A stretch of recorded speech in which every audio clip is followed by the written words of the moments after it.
আমরা আজকে এই যে মোল্ডিং ব্রিক থেকে মানে ইটকে একটা শেপ দেওয়ার থেকে শুরু করে আপ টু বার্নিং পর্যন্ত আমরা স্টেপগুলো দেখাবো। এবার প্রথমে আমার মাটি তৈরি হওয়ার পরে আমরা ব্রিকের মোল্ড তৈরি করছি, মানে ব্রিকের স্ট্যান্ডার্ড সাইজ এবং শেপ যে দিতে হয় সেটা আমরা আজকে প্রথমে শুরু করলাম। এখান থেকে মাটি তৈরি হয়ে গেছে। এবার সেই মাটির সাজের মধ্যে ওখানে একটা বালি পাওয়া যায়, মানে ওই বালিটা সাজের মধ্যে চারিদিকে একটু ছড়িয়ে দিতে হয়। ছড়িয়ে দেওয়ার পরে মাটিটাকে দিয়ে ভালো করে মাটিটাকে পুশ করতে হয়। দেখুন ওনারা কীভাবে তৈরি করছে। পুশ করে তারপরে ওইটাকে একটা লেবেল করে সরু তার বা সুতো দিয়ে কেটে দিয়ে মোলটাকে মানে ইটটাকে লেইং করছে, যার ফলে ইটের যে কোম্পানির নামটা সেটা উপরে চলে আসছে। আর যেই সাইডটাকে কেটে দিচ্ছে, যে কাটলো বাচ্চাটা, কাটার পরে ওইটা নিচে চলে যাচ্ছে। আর ব্রিকের যে নামটা আছে সেটা উপরে থাকছে। ওই নামটাকে ফ্রগ বলে। কন্টিনিউ এরা মোটামুটি এইভাবে করে যাবে। আর এই ইটটাকে কি করতে হয়, একদিন রেখে দেওয়ার পরে মোটামুটি একটু যদি ঠিকঠাক যদি সূর্যের আলো থাকে এইভাবে শুকাতে দিতে, যেটাকে ড্রাইং ব্রিক বলে। এবার শুকানোর পরে এই ইটটাকে আবার একটুখানি সাইড চেঞ্জ, মানে এখন তো ইটটা ফ্রগটা উপরে আছে, মানে কোম্পানির নামটা উপরে আছে, সেটাকে তখন আর উপরে না একটা এজ করে মানে এজিং করে রাখতে, এই যে দাঁড়া করিয়ে রেখেছে। এবার এইটাকে ধরে নিয়ে ইটটাকে স্ট্যাক করতে হবে টোটালি। এই যে এইটা একটা বড় ইটভাটার কাজ। এখানে খুব ভালো ইট তৈরি হয়, সেই জন্য মানে এই ইটভাটাই আমরা এসেছি আজকে মোটামুটি সবগুলো স্টেপ বাই স্টেপ দেখাতে। এই যে ওখান থেকে ইটটাকে তুলে এনে এইভাবে রেখে দিতে হয়, মোটামুটি 3-4 দিন রেখে দিতে হয়, যতদিন পর্যন্ত ইটটা মানে ড্রাইং মানে ঠিকঠাক ড্রাই না হয়। এইবার আমরা ড্রাই করার পরে এইবার আমরা চলে এসেছি ইট ভাটায়, মানে যেখানে ইটটাকে পোড়ানো হয়। এটাকে ক্লিন বলে, ঠিক আছে। আর ভাট্টি যাই বলা যায়। এই যে প্রথমে যে কাঁচা ইটগুলো আছে, কাঁচা ইটগুলো ওখান থেকে এনে এখানে মানে স্ট্যান্ডার্ড মানে একটা নির্দিষ্ট রোতে লাইনে ওইটাকে প্লেসিং করে আস্তে আস্তে যায়। এই যে বাটাটা আছে, ইট বাটাটা যেটা আছে, এই বাটাটা হফম্যান টাইপ ইট বাটা বা হফম্যান টাইপ ক্লিন। এইবার এখানেই কী হয়, মানে অ্যাট এ টাইম কন্টিনিউয়াস, এটা অ্যাকচুয়ালি কন্টিনিউয়াস ক্লিন বলে এটাকে। কন্টিনিউ এক সাইডে ব্রিক লোডিং হবে, এক সাইডে ব্রিক বার্নিং হবে, এক সাইডে কন্টিনিউ এই প্রসেসটা চলবে। এই যে প্রথমে আমার ব্রিক লোডিং হয়ে গেলে এবার সামনে ওখানে বার্নিং হচ্ছে। আর এই হফম্যান টাইপের কি হয়, উপরে মাঝখানে থাকে, সেন্টারে থাকে চিমনিটা, এই যে চিমনি।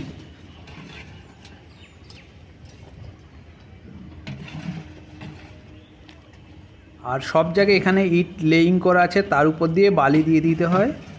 আর বালি দিয়ে এখানে কয়লা দিয়ে ইটটাকে পোড়ানো হয় বা বার্নিং করানো হয়। এই যে অনেক বড় ইটভাটা এটা, এখানে কন্টিনিউয়াস প্রসেস চলে।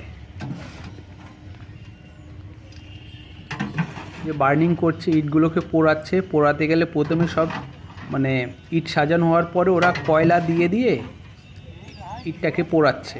মানে ওখানে ছোট ছোট হোল আছে, ওই হোলের ভেতরে ওরা কয়লা দিয়ে দেয় আর ভেতরে আগুন জ্বলে। এই যে এই হোলগুলো আছে, এই মানে ওই যে জাস্ট ক্যাপটাকে তুলে দিয়ে ওরা ওই যে কয়লা দিচ্ছে।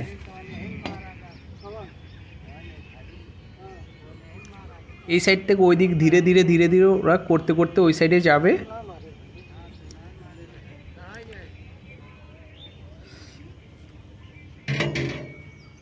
ওই যে পুরো ভাটাটা অনেক বড় ইট ভাটা, আর ওখান দিয়ে পুরোটাই ইট লোডিং আছে। এখন যেহেতু পিক সিজন, এখন পুরো কন্টিনিউ এই প্রসেসিং চলে।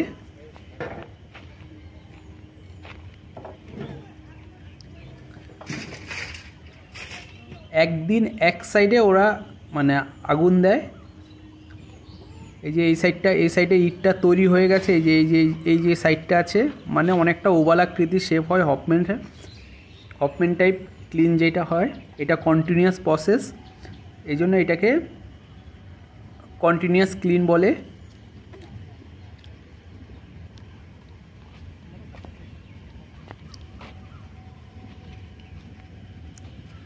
আর সামনে এই যে ইটগুলো সব কমপ্লিট হয়ে গেছে, সব এগুলো বার্নিং হয়ে গেছে, এবার এগুলোকে আনলোডিং করবে।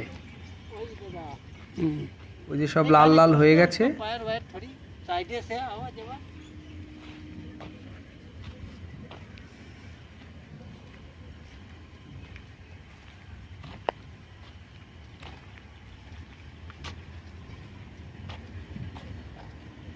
এবার এই যে জোনটা আছে পুড়ে যাওয়ার পরে, মানে একদিন পূর্বে, মানে একদিনে আগুন দেওয়া হয়, আগুন দেওয়ার পরে ওইটা আস্তে আস্তে ঠান্ডা হয়, ঠান্ডা কুল হয়ে যাওয়ার, ঠান্ডা বা কোল্ড হওয়ার পরে এখান থেকে এই যে ইটগুলো রেডি হয়ে গেছে,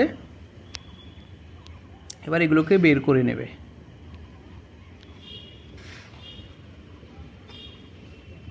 পুরো কমপ্লিট প্রসেসটা এই ভিডিওতে দেওয়া আছে।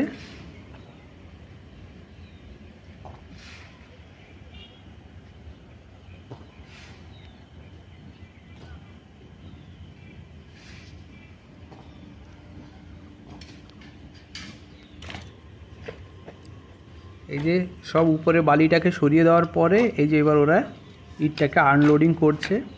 এবার নিচের ইটগুলো একটু যেখানে যেখানে কয়লা থাকে ওখানকার ইটগুলো একটু বেশি পড়ে যায়, মানে এক একটা এই যে মানে ইট ভাটাটা আছে বা এখানে বিভিন্ন লেভেলে বিভিন্ন রকম ইট তৈরি হয়। কোথাও যেখানে একদম কয়লার সামনে ওখানকার ইটগুলো একটু বেশি পুড়ে যায়, কোথাও মানে ফার্স্ট ক্লাস, সেকেন্ড ক্লাস, ওভারবার্ন, এগুলো সব বিভিন্ন আগুনের যে মানে টেম্পারটা এক এক জায়গায় এক এক রকম টেম্পার হয়, সেইভাবে বিভিন্ন টাইপের ইট তৈরি হয়, মানে বিভিন্ন রকম তৈরি, মানে পোরের উপর ডিপেন্ড করে। এই যে কমপ্লিট প্রসেসটা এইখানে মোটামুটি হপম্যান টাইপ ক্লিনের এই কমপ্লিট প্যাক